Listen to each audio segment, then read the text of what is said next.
రాష్ట్రంలో సంచలనం రేపిన ఎమ్మెల్యేల కొనుగోలు కేసులో తెలంగాణ హైకోర్టు సెన్సేషనల్ తీర్పిచ్చింది. కేసు విచారణను సిబిఐకి అప్పగిస్తూ ఆదేశాలు జారీ చేసింది. సిట్ విచారణ సరిగా జరగలేదన్న వాదనతో ఏకీభవించిన కోర్టు అక్టోబర్ 26న రాత్రి pilot Rohit Reddy farm house లో 4 టీఆర్ఎస్ ఎమ్మెల్యేల కొనుగోలుకు బేరసారాలు జరిగాయి. స్వామీజీలు రామచంద్ర భారతి, సింహయాజులు, నందకుమార్లు బేరసారాలు చేస్తుండగా రోహిత్ రెడ్డి పోలీసులకు సమాచారం ఇచ్చారు. ఫామ్ హౌస్ లో ఈ డీల్ జరుగుతుండగా పోలీసులు ఎంట్రీ ఇచ్చారు. 3 నిందితులను అదుపులోకి తీసుకున్నారు. ఎమ్మెల్యేల కొనుగోలు వ్యవహారంపై సైబరాబాద్ పోలీసులు కేసు నమోదు చేశారు. ఈ వ్యవహారంపై తెలంగాణ సర్కార్ సిట్ ను ఏర్పాటు చేసింది. ఈ కేసును ప్రత్యేక దర్యాప్తు బృందం దర్యాప్తు చేస్తుండగా సిబిఐతో విచారణ జరపాలని బీజేపీతో పాటు నిందితులు కోర్టుకెక్కారు. అక్టోబర్ 26 నుంచి కూడా సంచలనాలు చోటు చేసుకుంటూనే ఉన్నాయి. దాదాపు 4 గంటల సీసీటీవీ ఫుటేజ్ అలాగే సీక్రెట్ చార్ట్స్ తో సహా తెలంగాణ గవర్నమెంట్ సబ్మిట్ చేయడం జరిగింది. అలాగే సిట్ అనేక టెక్నికల్ ఎవిడెన్సెస్ ని కూడా సబ్మిట్ చేయడం జరిగింది. అయినప్పటికీ కూడా సిట్ కు ఈ కేసులో విచారించి దర్యాప్తు చేసే అర్హత లేదంటూ నిందితులు కోర్టుకెక్కారు. హైకోర్టు ఈరోజు సంచలనమైన తీర్పు ఇచ్చింది. సిట్ విచారణ సరిగా జరగట్లేదన్న వాదనకు హైకోర్టు ఏకీభవించింది. ఇప్పటికే కేసు దర్యాప్తు చేస్తోంది సిట్. అనేక కీలకమైనటువంటి ఎవిడెన్సెస్ ని కలెక్ట్ చేసింది. ఆ కలెక్షన్ కి సంబంధించి ఎవిడెన్సెస్ మరి ఇప్పుడు సిబిఐ ఎంతవరకు పరిగణలోకి తీసుకుంటుంది, మళ్ళీ ఈ కేసు దర్యాప్తును మొదటి నుంచి తీసుకుంటుందా, లేకపోతే ఏం జరగబోతుంది, ఎటువంటి రాజకీయ సంచలనాలు చోటు చేసుకోబోతున్నాయో వేచి చూడాల్సిన అంశం.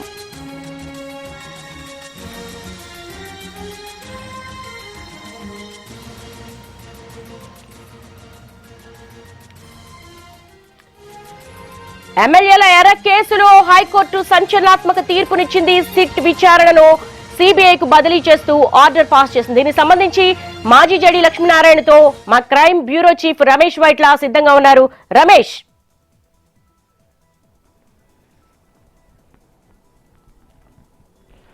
ఏదైతే సిట్టు జరుపుతున్న విచారణ సరిగా లేదంటూ ఏదైతే నిందితులు కోర్టుకు ఎక్కడం జరిగింది, దీనిపైన సిబిఐ విచారణకు ఆదేశిస్తూ కోర్టు ఆదేశించింది. అయితే దీంట్లో ప్రధానంగా చూస్తే అసలు సిట్ ఇప్పటివరకు ఏం చేసింది, సిబిఐ ఏం చేయబోతుంది, సిట్ ఇచ్చిన ఎవిడెన్స్ని అటు సిబిఐ పరిగణలో తీసుకుంటుందా, సిట్టు దగ్గర చాలా సీసీ ఫుటేజ్ కావచ్చు, కెమెరా ఫుటేజ్ కావచ్చు, ఆడియో వీడియోలు ఉన్నాయి. అయితే వీటన్నిటిని ఎలా పరిగణలో తీసుకుంటుంది, సిబిఐ ఎలా విచారించబోతుంది, కొన్ని వీడియోలన్నీ కూడా బయటికి రావడం జరిగింది. దీనిపైన విచారణ చేస్తారా, అసలు సిబిఐ ఏం చేయబోతుంది? సిబిఐ మాజీ జేడీ లక్ష్మీనారాయణతో ఉన్నారు. సార్ చెప్పండి, సిట్ ఏదైతే విచారణ జరుపుతుందో ఆ విచారణ సరిగా లేదని చెప్పి అటు సిబిఐకి కేసు బదిలీ చేసింది. దీన్ని ఎలా చూడవచ్చు? అంటే మీరు చూసుకుంటే రాజ్యాంగంలో హైకోర్టు, సుప్రీంకోర్టులకి చాలా ఒరిజినల్ జ్యూరిస్డిక్షన్ ఉంది, చాలా వాస్ట్ పవర్స్ ఉన్నాయి. వాళ్ళ దగ్గర ఉంచిన ఎవిడెన్స్ తర్వాత ఏ విధమైన ఆర్గ్యుమెంట్స్ ఇవన్నీ చూసిన తర్వాత హైకోర్టుకి, సుప్రీంకోర్టుకి సపోజ్ ఇన్వెస్టిగేషన్ సరిగా జరగట్లేదు అన్న అభిప్రాయానికి వచ్చిన ఆర్ ఏదైనా ఇన్వెస్టిగేషన్ స్టేట్ గవర్నమెంట్ పరిధి కాకుండా అనేక రాష్ట్రాలకు దీని వ్యాప్తి ఉందని అనిపించినా, లేకుంటే ఇన్వెస్టిగేషన్ మనకు ఇంటర్నేషనల్ లెవెల్లో కూడా వెళ్లాల్సిన అవసరం ఉంది అనిపించినా కూడా ఈ ఇన్వెస్టిగేషన్ కనుక సిబిఐ లాంటి ఏజెన్సీస్ ఇస్తే ఇటువంటి ఇన్వెస్టిగేషన్ సక్రమంగా జరుగుతుందని అనిపించినా ఆ టైంలో జనరల్గా సిబిఐకి ఇన్వెస్టిగేషన్ ట్రాన్స్ఫర్ చేస్తుంటారు. కానీ ఆ ఆర్డర్ యాక్చువల్గా హైకోర్టు ఆర్డర్ ఏంటో తెలీదు. మీరు ప్రస్తుతం అక్కడ వాళ్ళు ప్రకటించిందా అని చెప్పొచ్చు, కానీ మనం డీటెయిల్గా ఆర్డర్ చదవాల్సిన అవసరం ఉంది. ఏ విషయాల మీద ఎస్ఐటి ఇన్వెస్టిగేషన్ గురించి హైకోర్టు ఏ వ్యాఖ్యలు చేసిందన్నది కూడా చూడాల్సిన అవసరం ఉంది. ప్రస్తుతానికైతే మీరు అన్నట్టు ఈ కేసు ఇన్వెస్టిగేషన్ అన్నది స్పెషల్ ఇన్వెస్టిగేషన్ టీం నుంచి సిబిఐకి బదిలీ చేసిందని మీరు చెప్పడం, నేను యాక్చువల్గా ఇంకా ఆర్డర్ చూడలేదు మనం. కాబట్టి ఇలాంటి చేసే అధికారం హైకోర్టుకు ఉంది. దాంట్లో ఏ విధంగా తర్వాత ఇంతవరకు ఎస్ఐటి చేసిన కేసు ఇన్వెస్టిగేషన్ ఏదైతే ఉందో దాన్ని సిబిఐకి అప్పచెప్తారు. ఫర్ ఎగ్జాంపుల్ మీరు సత్యం కేసు తీసుకున్న మొదట్లో ఇన్వెస్టిగేషన్ ఏపీ స్టేట్ సిఐడి చేసింది. ఆ తర్వాత ఎప్పుడైతే అది సిబిఐకి ట్రాన్స్ఫర్ అయిందో వాళ్ళ దగ్గర ఉన్న ఎవిడెన్స్ అంతా కూడా సిబిఐకి హ్యాండ్ ఓవర్ చేయడం జరిగింది. ఆ తర్వాత మళ్ళీ సిబిఐ జనరల్గా కేసును రిజిస్టర్ చేస్తుంది. అది ప్రొసీజర్. రిజిస్టర్ చేసి మళ్ళీ ఇన్వెస్టిగేషన్ మొదలు పెడుతుంది. అంటే ఇంతకుముందు చేసిన ఇన్వెస్టిగేషన్లో కలెక్ట్ చేసిన సాక్ష్యాధారాలు ఏవైతే ఉన్నాయో వాటన్నిటిని కూడా తీసుకొని మళ్ళీ కేసు ముందుకి వాళ్ళు ఇన్వెస్టిగేషన్ చేసుకుంటూ ముందుకు వెళతారు. ఇప్పుడు ఉన్న ఎవిడెన్స్ వరకే సరిపోతాయి అనుకుంటుందా, సిబిఐ కొత్తగా ఎవిడెన్స్ కలెక్ట్ చేస్తుందా, ఉన్న ఎవిడెన్స్ని ఏ విధంగా చూస్తుంది సిబిఐ? ఎస్, ఇప్పుడు వచ్చిన ఇన్వెస్టిగేషన్లో ఇంతవరకు చేసిన ఎవిడెన్స్ ఏదైతే ఉందో, సాక్ష్యాధారాలు ఏవైతే ఉన్నాయో వాటన్నిటిని చూసి ఈ ఇన్వెస్టిగేషన్ సరిపోతుంది అనుకున్నా, లేకుంటే ఈ ఇన్వెస్టిగేషన్ కన్నా ఇంకా ఎక్కువ ఎవిడెన్స్ కలెక్ట్ చేయాలనుకుంటే ఫర్దర్ ఇన్వెస్టిగేషన్ కూడా కలెక్ట్ చేసే అవసరం అనిపిస్తే చేస్తారు ఖచ్చితంగా. ఆర్ ఈ ఇన్వెస్టిగేషన్ ఇంతవరకు చేసిన ఎవిడెన్స్ సరిపోతుంది అనుకుంటే దాన్ని కూడా వాళ్ళు ఉపయోగించుకోవచ్చు. సార్ దీంట్లో ముఖ్యంగా చూసినట్లయితే ఇప్పటికీ సీసీ ఫుటేజ్ కావచ్చు, లేక స్పై ఫుటేజ్ కావచ్చు, ఆడియో వీడియో డివైసెస్ కావచ్చు, చాటింగ్ కావచ్చు, చాలా వరకు సిట్ ఎవిడెన్స్ ఇప్పటికే కలెక్ట్ చేసింది. మోర్ ఎవిడెన్స్ అని చెప్పి ఇప్పటికే సిట్ కూడా చెప్తుంది. కొంతమందిని విచారించే సమయంలోనే నిందితులు కోర్టుకు వెళ్ళడం, తర్వాత సిబిఐ ట్రాన్స్ఫర్ జరిగింది. వీటన్నిటిని ఏ విధంగా చూడవచ్చు? అంటే ఏంటంటే అల్టిమేట్గా కోర్టుల బాధ్యత ఏదంటే ఏదైనా కేసు ఇన్వెస్టిగేషన్ జరుగుతుందో అది నిష్పక్షపాతంగా జరగాలి. తర్వాత వచ్చేసి ఏ ప్రెషర్స్ మీద జరగకూడదు అన్నది జనరల్గా కోర్ట్స్ తీసుకుంటున్న నిర్ణయం. కాబట్టి ఈ పర్టికులర్ కేసులో ట్రాన్స్ఫర్ చేయడానికి కారణాలు ఏంటి అన్నది కూడా మనం చూడాల్సిన అవసరం ఉంది. అంటే ఇంతవరకు జరిగిన ఈ ఎవిడెన్స్ ఏదైతే వచ్చిందో దాన్ని డైరెక్ట్గా మీడియాకు పబ్లిష్ చేయడం కానీ, మీడియా ముందు చూపించడం, ఇలాంటి ఫ్యాక్టర్స్ తీసుకుందా, లేకుంటే ఇది టోటల్గా రాజకీయ పరిణితిగా ఈ మధ్య కేంద్రము రాష్ట్రాలు చేసుకుంటున్న కామెంట్స్ కానీ ఏవైతే ఉన్నాయో, వ్యాఖ్యలు ఏవైతే ఉన్నాయో వాటిని పరిగణనలో తీసుకుందా, లేకుంటే ఈ కేసులో ఎవరైతే ఇన్వాల్వ్ ఉన్నారో, ఎవరికైతే నోటీసులు ఇచ్చారో వారందరూ వాళ్ళ ఆర్గ్యుమెంట్స్ ఏ కోర్టు ముందు ఏది ఉంచారో అన్నది కూడా చూడాల్సిన అంశం. సో వీటన్నిటిని పరిగణనలో తీసుకుని ఫైనల్గా కోర్టులు అనేవి నిర్ణయం తీసుకుంటాయి. కాబట్టి ఇప్పటివరకు చేసిన ఇన్వెస్టిగేషను, ఆ తర్వాత మొన్న ఏసీబీ కోర్టు అనుకుంటున్నాను, మీకు ACB prevention of corruption act కింద చేసే అధికారం లేదని కూడా వాళ్ళు రిమాండ్ రిజెక్ట్ చేయడం కూడా జరిగిందని నేను పేపర్లో చదివాను. కాబట్టి యాక్సెప్ట్ చేసి ఉండొచ్చు మేబీ. సో ఆ విధంగా అన్ని ఫ్యాక్టర్స్ కన్సిడరేషన్లోకి తీసుకొని ఫైనల్గా హైకోర్టు ఇచ్చిన ఆర్డర్ ఏదైతే ఉందో, ముఖ్యంగా మనం ఆర్డర్ చదవాల్సిన అవసరం చాలా ఉంది. అందులో ఏ ఫ్యాక్టర్స్ వాళ్ళు కన్సిడరేషన్లోకి తీసుకున్నారని జనరల్గా వన్ లైన్ ఆర్డర్ ఉండదు, this case is transfer to CBI అని. ఎప్పుడైతే హైకోర్టు ఇచ్చినా కూడా డీటెయిల్డ్ ఆర్డర్ ఇస్తుంది ఈ కారణాల వల్ల. ఎందుకంటే దీనివల్ల ఏమవుతుందంటే స్టేట్ గవర్నమెంట్ యొక్క క్రెడిబిలిటీ దీని మీద కూడా దాని అవుతుంది కదా. మరి ఇక్కడ పోలీసులు చేస్తున్నప్పుడు ఎందుకు వీళ్ళ ఇన్వెస్టిగేషన్ మార్చాల్సి వచ్చిందంటే కూడా స్టేట్ పోలీసులు కూడా ఆలోచిస్తారు, మాలో ఉన్న కేపబిలిటీస్ ఉన్నాయి మాకు కూడా అన్నది కూడా ప్రధానమైన అంశం, అది కూడా చూడాల్సి. పీసీ యాక్ట్ కింద కేసు నమోదు చేసి విచారణ ముందుకు వెళ్ళారు. పీసీ యాక్ట్ ఎట్లా అప్లికబుల్ అవుతుంది దీంట్లో? పీసీ యాక్ట్ అప్లికబిలిటీ గురించి వచ్చిన సందేశం ఇది. ఇందులో ఏంటంటే బేసిక్గా ఈ ఎమ్మెల్యేలు ఎవరైతే ఉన్నారో వాళ్ళని డబ్బులు ఆఫర్ చేసి వాళ్లను పార్టీ బదలాయించేటట్టు చేయాలన్నదే ఈ కేసు యొక్క సారాంశం అని నేను చూసిన విషయం.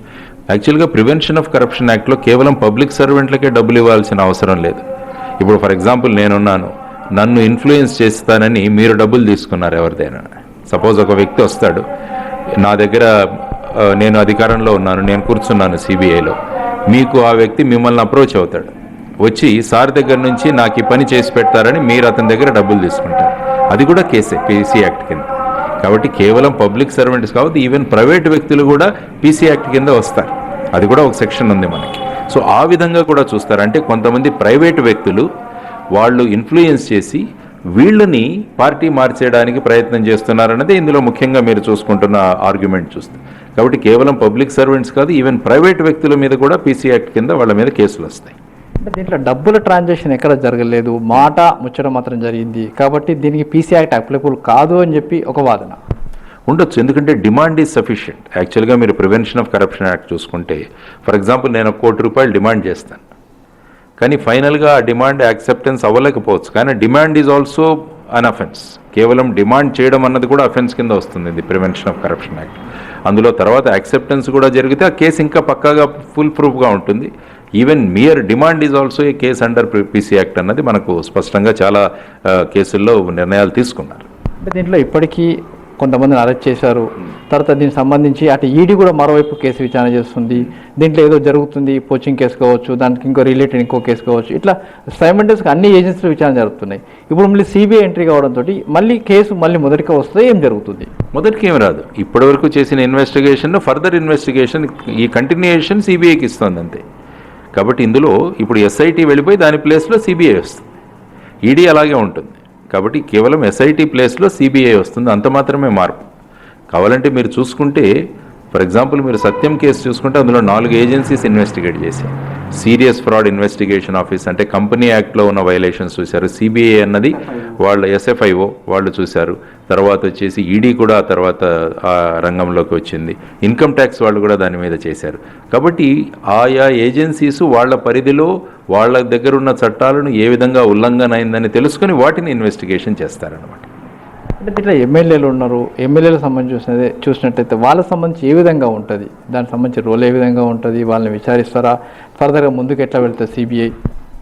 ఇక్కడ ఏంటంటే ఎమ్మెల్యే అతను కంప్లైనెంట్. ఇక్కడ తను వచ్చి తనల్ని ట్రాప్ చేయడానికి ఈ విధంగా చేశారని తనే కంప్లైంట్ ఇచ్చాడు. కాబట్టి ఆ కంప్లైంట్ మీద ఈ ఎఫ్ఐఆర్ రిజిస్టర్ అయింది. కాబట్టి అదే ఎఫ్ఐఆర్ ఇప్పుడు సిబిఐ కూడా రిజిస్టర్ చేస్తుంది. ఇందులో ఎవరైతే కంప్లైనెంట్ ఉన్నారో వాళ్ళే ఇక్కడ కూడా కంప్లైనెంట్ అవుతారు. ఐ థింక్ రోహిత్ రెడ్డి గారు అనుకుంటా ఆయన కంప్లైంట్ మీద ఇది రిజిస్టర్ చేశారు. కాబట్టి ఆయన కంప్లైంటే మళ్ళీ ఇక్కడ కూడా సిబిఐ కేసు రిజిస్టర్ చేస్తుంది అంతే. ఆ తర్వాత ఇన్వెస్టిగేషన్ అది చేసుకుంటూ. కాబట్టి రోల్ ఆఫ్ రోహిత్ రెడ్డి గారు అలాగే ఉంటుంది, యాజ్ ఏ కంప్లైనెంట్గానే ఉంటుంది అనమాట. అంటే రోహిత్ రెడ్డి నేను ఒక సస్పెక్ట్ చేశాడు, ఈడీ వాళ్ళు తనని ఇరికించాలని ప్రయత్నం చేస్తుంది, నేను కంప్లైంట్గా ఉంటే నన్నే విచారిస్తున్నారు అని చెప్పి అతను కామెంట్ చేయడానికి, దీన్ని ఎట్లా చూడొచ్చు?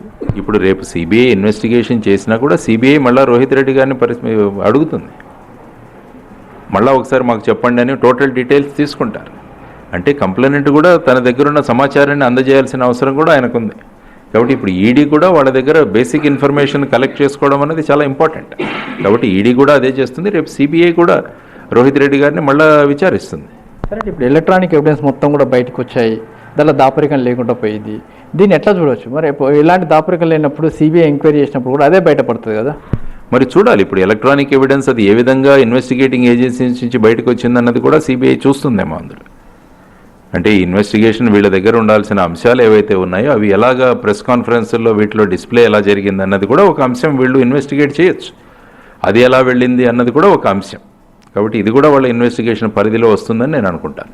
అంటే ఇప్పటివరకు చూస్తే ఇక్కడ ఢిల్లీ నుంచి గల్లీ వరకు అందరినీ పిలిచి విచారిస్తుందా, లేకుంటే ఏం చేస్తుంది? ఇప్పటివరకు సిట్టు కొన్ని అనుమానం వ్యక్తం చేస్తూ కొంతమంది నోటీస్ ఇస్తే వాళ్ళందరూ కోర్టుకు వెళ్ళడం జరిగింది, అందరినీ విచారిస్తుందా? విచారించదు. అంటే ఆ ఎఫ్ఐఆర్లో ఇచ్చిన ఆరోపణలు ఏవైతే ఉన్నాయో ఆ ఆరోపణలను కోర్టులో రేపు ప్రూవ్ చేయడానికి ఏ విధమైన ఎవిడెన్స్ కావాలి, కొంతమంది వ్యక్తుల స్టేట్మెంట్లు తీసుకోవచ్చు, కొన్ని డాక్యుమెంట్స్ని తీసుకోవచ్చు, కొన్ని ఎక్స్పర్ట్ ఎవిడెన్స్లు తీసుకోవచ్చు. ఇవన్నీ కూడా ఆ ఇన్వెస్టిగేషన్ పరిధిలో ఎవరెవరిని పరిశీలించాలి, ఎవరెవరిని సాక్షులుగా తీసుకోవాలి అన్న ఫ్రీడమ్ ఏదైతే ఉంటుందో, స్వేచ్ఛ ఏదైతే ఉంటుందో అది సిబిఐకి ఉంటుంది డెఫినెట్గా. ఆ విధంగా వాళ్ళు డిసైడ్ చేస్తారు ఎవరిని పిలవాలి, ప్లాన్ ఆఫ్ ఇన్వెస్టిగేషన్ డ్రా చేస్తారు, ఎవరిని పిలవాలి ఇన్వెస్టిగేషన్కి, ఏ డాక్యుమెంట్స్ మనం సీజ్ చేసుకోవాలి, ఏ విధంగా మనం చేయాలన్నది కూడా ప్లాన్ ఆఫ్ ఇన్వెస్టిగేషన్ డీటెయిల్గా చేసి వాళ్ళు ఆ విధంగా ముందుకెళ్తారు. ఇందులో ఇది సిబిఐ విచారణకి ఇప్పుడైతే సిట్ విచారణ నుంచి అటు సిబిఐకి ఎంక్వైరీకి ఆర్డర్ చేస్తూ అటు కోర్టు ఆదేశాలు ఇచ్చింది. అయితే ఫర్దర్గా సిట్ ఇప్పటివరకైతే ఏదైతే విచారణ జరిపిందో దాని ఫర్దర్ ఇన్వెస్టిగేషన్ కోసం సిబిఐ చేయబోతుంది కూడా సిబిఐ మాజీ జేడీ కూడా చెప్తున్నారు. అయితే దీంట్లో ఇంకా ఫర్దర్గా ఎవరోని విచారించాలి ఏంటంటే ఒక ప్లాన్ ఆఫ్ యాక్షన్ తయారు చేసి సిబిఐ ముందుకు వెళ్తుందని జేడీ లక్ష్మణ్ చెప్తున్నారు. దేవి. ఎస్ రమేష్.